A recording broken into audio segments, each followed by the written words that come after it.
The 4680, unlimited demand in the form of the Model Y, but short supplies. And will Tesla allow users to switch from the 2170 version of the Model Y to the 4680? Is our primary show today. We also take a look at the Barrons argument that Tesla's in trouble if the $25,000 vehicle does not arrive immediately.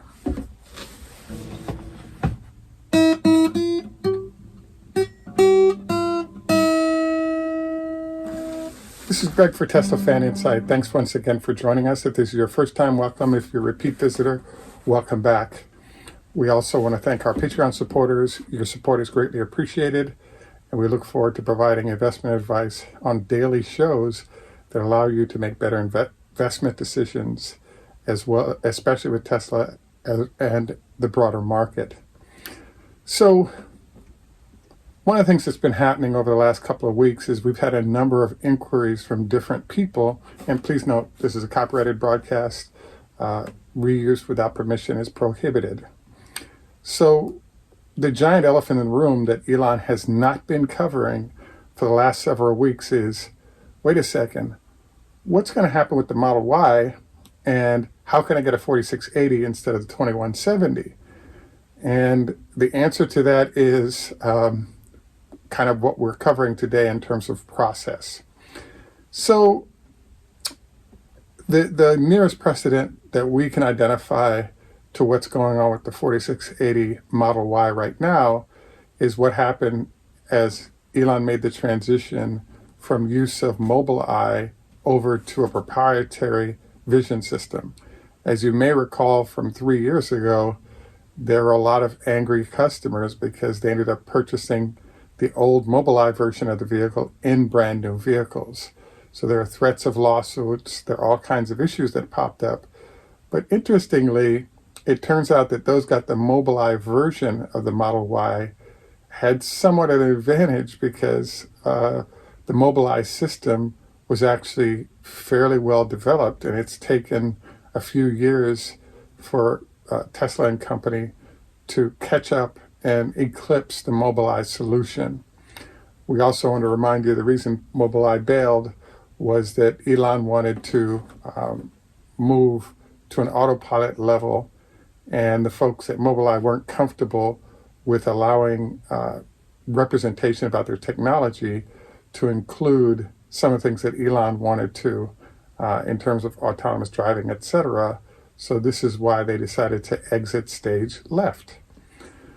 So, as you know, the situation is that the Model Y has come out, and all of the latest innovations in terms of structural, put together vehicle, a pack that's specialized with the new battery, all of those are going into the vehicles in Austin.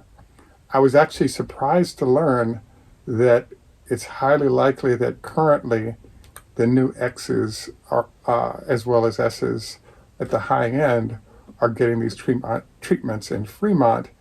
And this isn't like way out there given the fact that they're building, the initial packs are being built right there in Fremont, but they're also have a line running, and that's going to expand in numbers over in Reno as well, or Reno Sparks at the Gigafactory.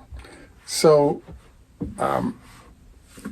one of the ways that Tesla has been trying to limit sort of demand for the new battery pack is by simply not talking about it and hoping those purchasing the other version will not get hugely angry once they get those vehicles without the pack. Now, I have to say that the other route that they've been doing is he did give a fairly extensive description of what 4680 can and will do a year and a half ago, but getting that vehicle on the road and seeing how it performs, given a number of advantages, including better weight, better turnaround time in terms of charging, just a large number of excellent features. And it seems like Tesla's on the hope plan instead of having a plan.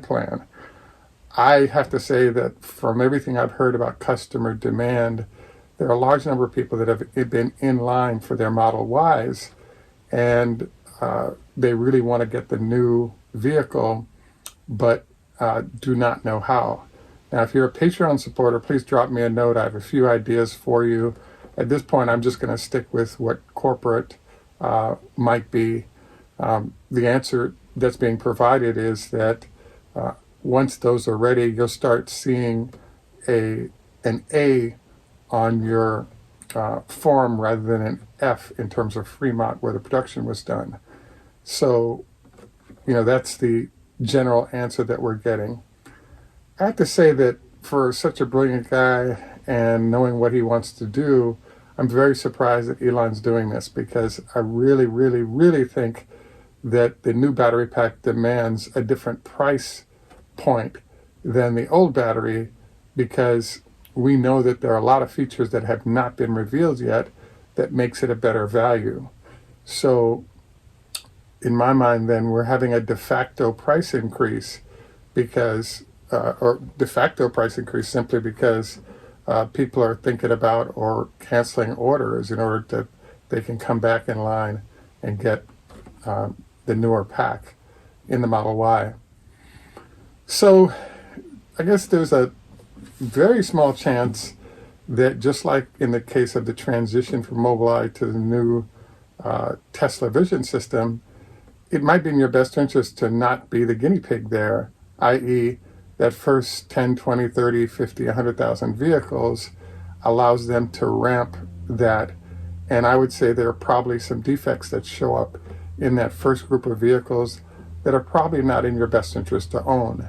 Elon has articulated this repeatedly, that when they're prototyping, it's one thing, but once they start to ramp, once they have a steady state of operations, that's a different sort of quality level that you'll enjoy if you choose to purchase at that time. So based on how we're hearing this facility is going to start up, I think it'll be at 100,000 by June or so.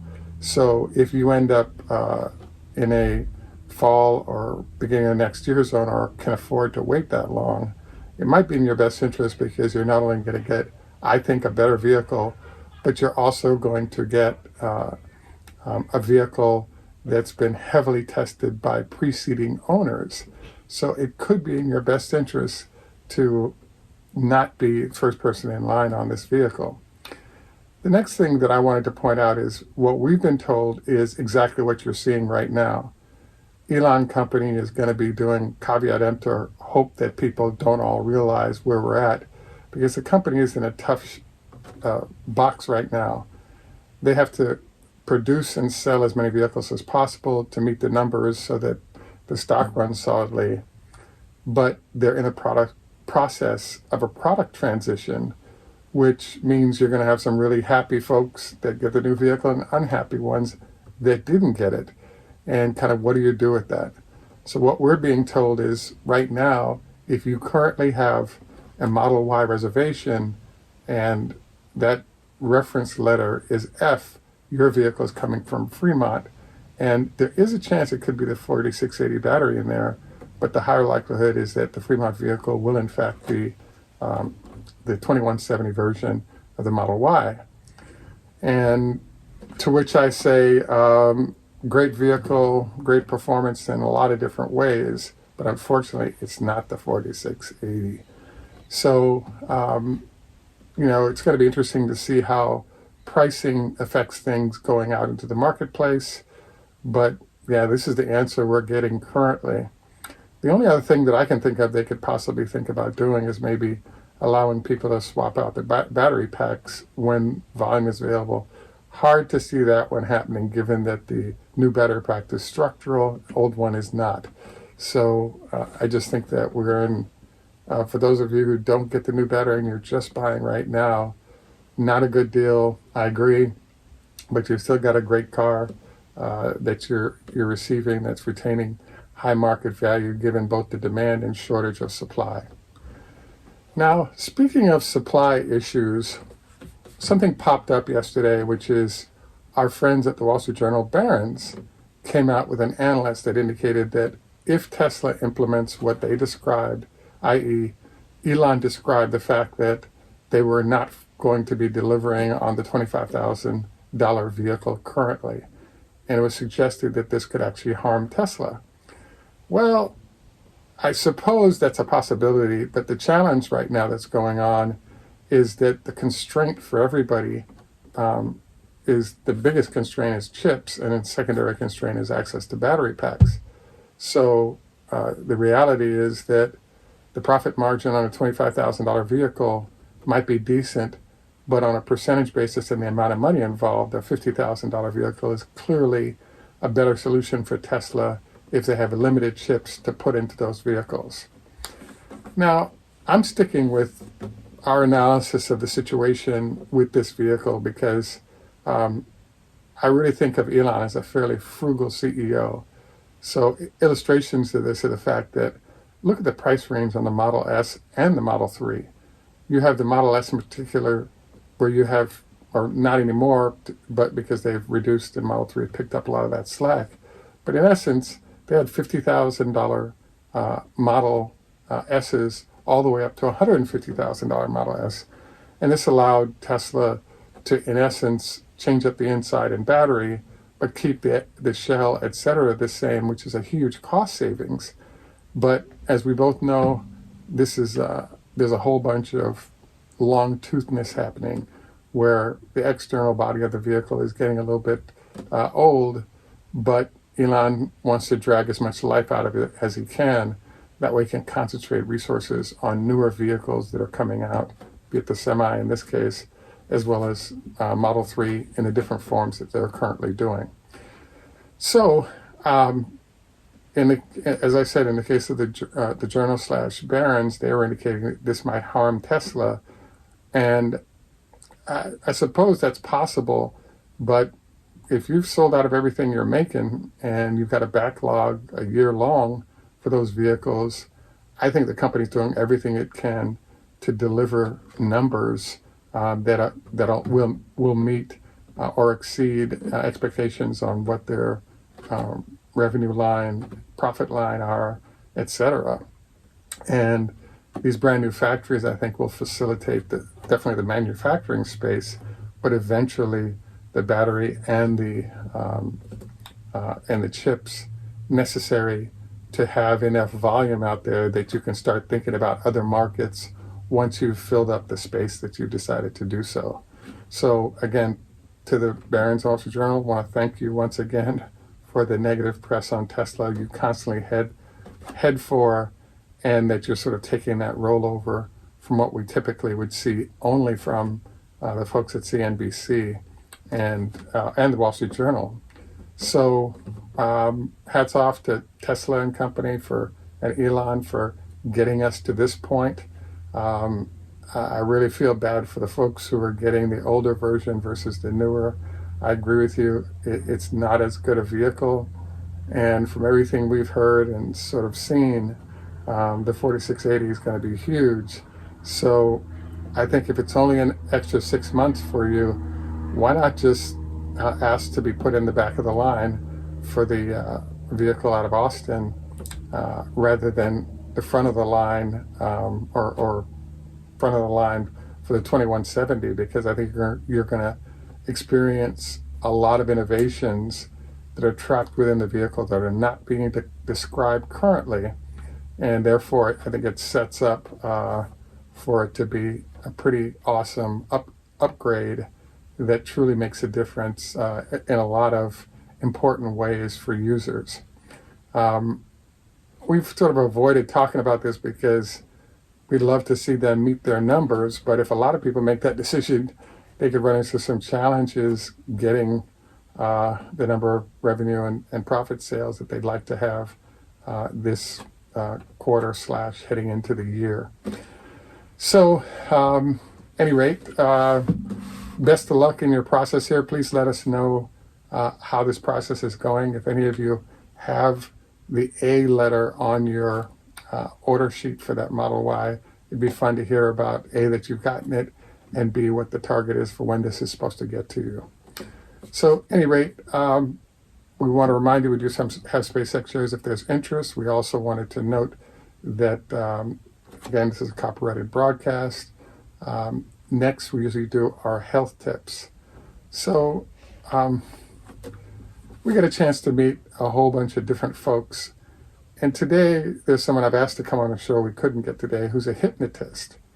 And basically, he was suggesting that the work that he does allows him to, in one session, help people stop smoking. But in terms of weight loss and some of the others, there's a sort of a 5-session package for getting this done. Another suggestion he made was that it turns out, you ever notice when you're driving on the freeway and then all of a sudden you wake up at home? That is kind of another sort of form of hypnotism. He also shared that you'll notice that in movies, there's somewhat of a hypnotizing thing going on there as well. So we wanted to just highlight this in general. Usually we have a specific tip about how to do this, but I just wanted to encourage you to consider something called mindfulness.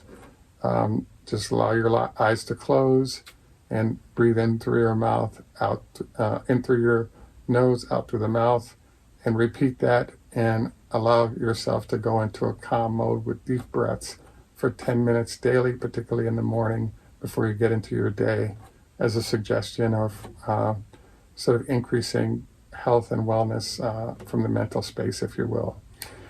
At any rate, this is Greg for Teslafaninsight. Tschüss, German, au revoir, French, lahitro, Hebrew, choda hafiz, Farsi, stars, you'd say Russian, ni hao ma, Chinese, konbanwa, Japanese, hey do, Swedish, good day, our friends in Australia, asante, Swahili, and in Jamaica we say enough respect, walk good man. Thanks for joining us, have a great day, and bye for now.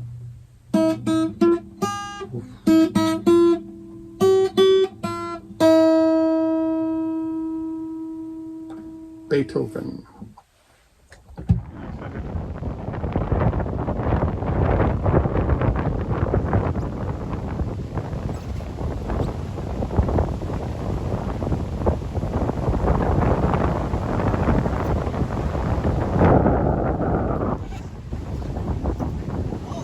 It's windy.